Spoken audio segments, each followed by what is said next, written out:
Bismillahirrahmanirrahim. Assalamualaikum warahmatullahi wabarakatuh. Alhamdulillahirabbil alamin. Wassalatu wassalamu ala asyrofil anbiya wal mursalin wa ala alihi wa sahbihi ajmain. Asyhadu an la ilaha illallah wa asyhadu anna Muhammadan abduhu wa rasuluh. Allahumma shalli ala Muhammad wa ala ali Muhammad. Wa shallaita ala Ibrahim wa ala ali Ibrahim. Wa barik ala Muhammad wa ala ali Muhammad kama barakta ala Ibrahim wa ala ali Ibrahim fil alamin innaka Hamidum Majid. Allahumma shalli ala Muhammad wa ala ali Muhammad. Qala Allah ta'ala fil Qur'anil Karim, a'udzu billahi minasy syaithanir rajim. Bismillahirrahmanirrahim. Ya ayyuhalladzina amanu taqullaha haqqa tuqatih wa la tamutunna illa wa antum muslimun. Ya ayyuhalladzina, saudara-saudaraku yang dirahmati Allah SWT, alhamdulillah atas hidayah taufik Allah SWT, kita masih diberi nikmat oleh Allah SWT, nikmat iman, nikmat Islam, dan nikmat sehat, juga nikmat jasmani dan rohani.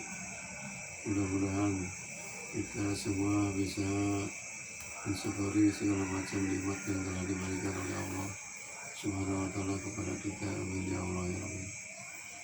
Saudara-saudaraku yang dirahmati Allah Subhanahu wa Ta'ala, salawat serta salam mudah-mudahan dilimpahkan kepada Habibana Nabiyina Muhammad SAW, juga kepada keluarganya, para sahabatnya, dan tidak lupa kepada kita sebagai umatnya. Amin ya Allah ya Rabbal Alamin. Hadirin rahimakumullah, pada saat ini saya akan sampaikan tema, yaitu hikmah puasa Ramadan edisi yang ke-24 dengan judul rugi dalam 5 hal jika meremehkan 5 golongan manusia. Rugi dalam 5 hal jika meremehkan 5 golongan manusia. Saudara-saudaraku yang dimuliakan Allah SWT,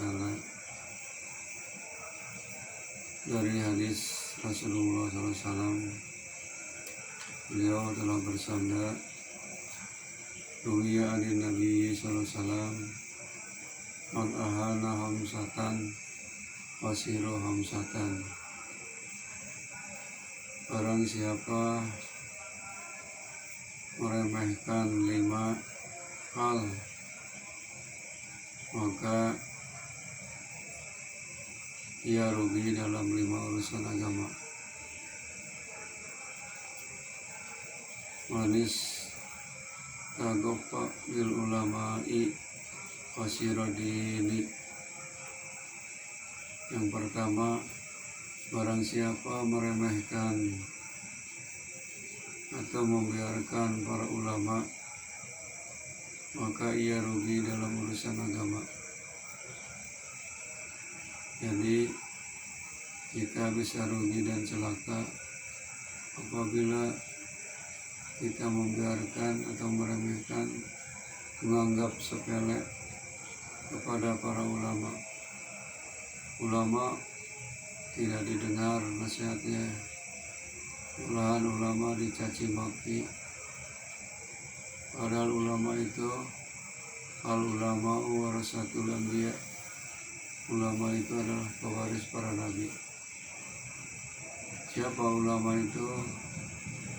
Ulama itu adalah orang-orang yang banyak ilmunya, khususnya dalam bidang keagamaan. Orang yang berilmu umum, ada ilmu agama dan ada ilmu dari agama. Jadi para ulama ini harus dimanfaatkan, harus didengar nasihatnya.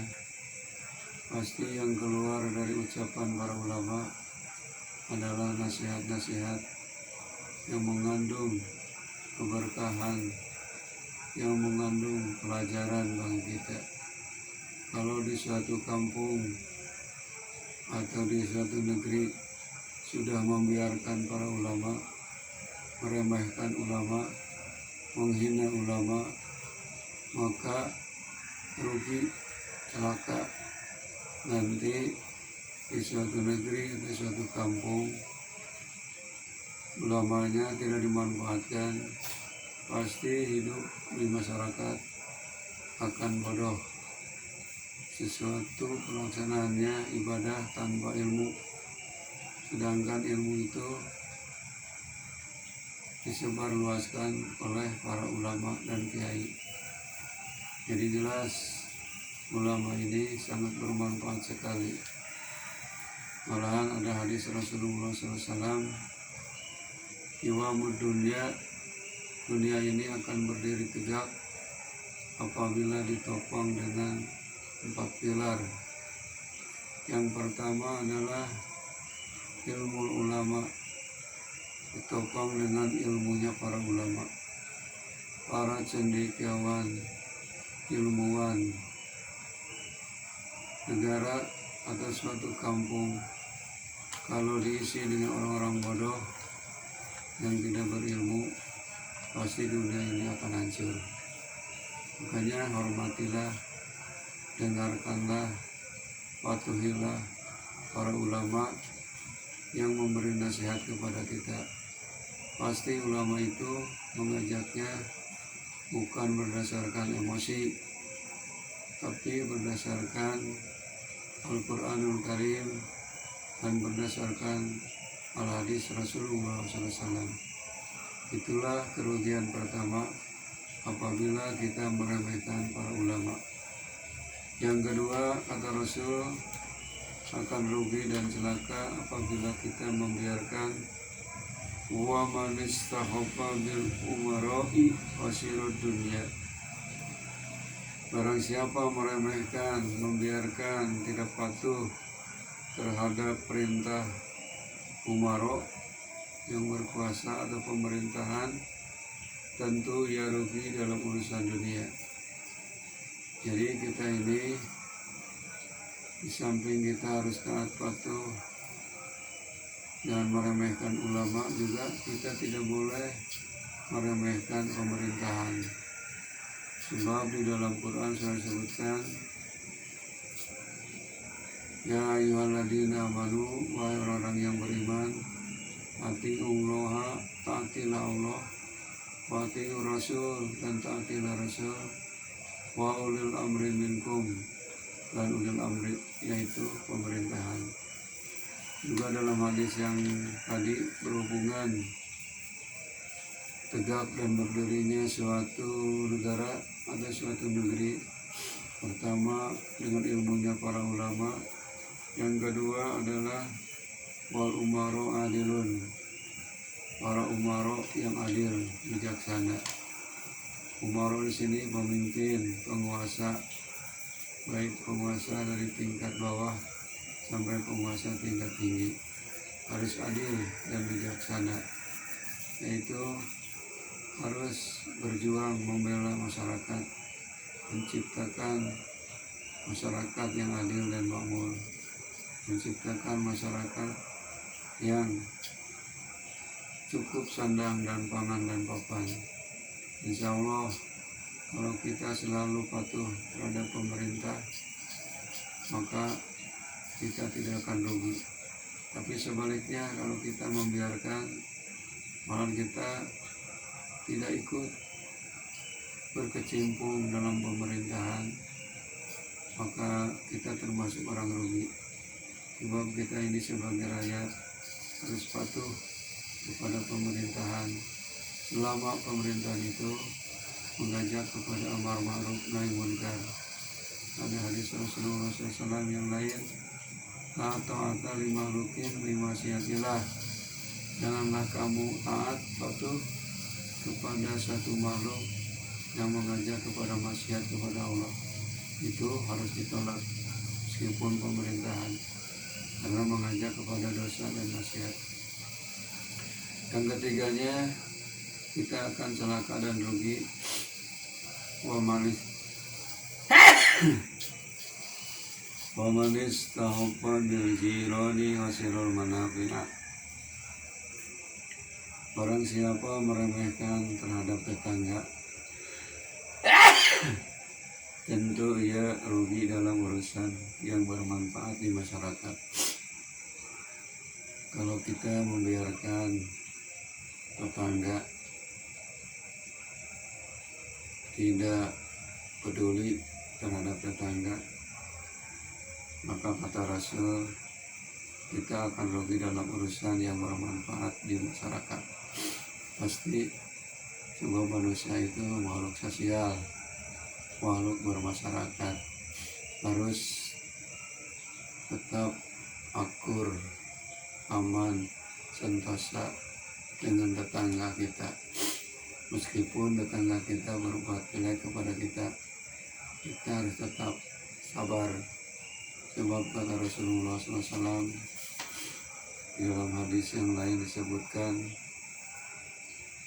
sesungguhnya Allah Ta'ala mencintai orang yang mempunyai tetangga yang jelek, yang suka menyakitinya, lalu ia bersabar terhadap sesuatu yang menyakitkannya, dan ia berbuat baik karena Allah, sehingga Allah memberikan kecukupan kepada dirinya dengan rahmat dan ridhonya di waktu ia hidup dan di waktu ia mati. Hadis riwayat Bukhari. Hadirin, itulah kerugian yang ketiga, membiarkan meremehkan tetangga yang dekat dengan kita. Yang keempatnya, wa man istahobba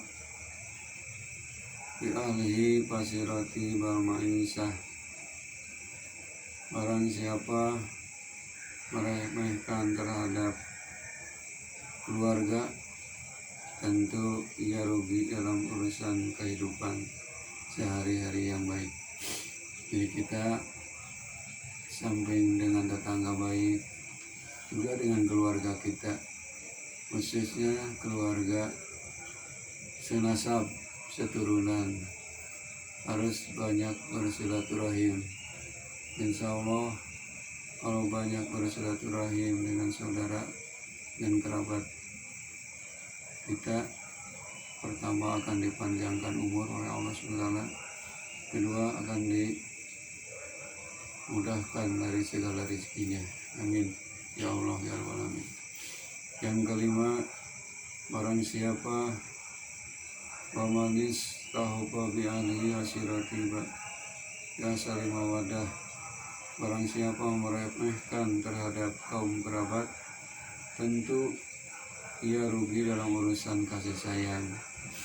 Nah, kalau misalkan dengan kerabat kita ada clash sedikit, maka harus perbaiki, karena memang manusia tidak luput dari hilaf dan kesalahan.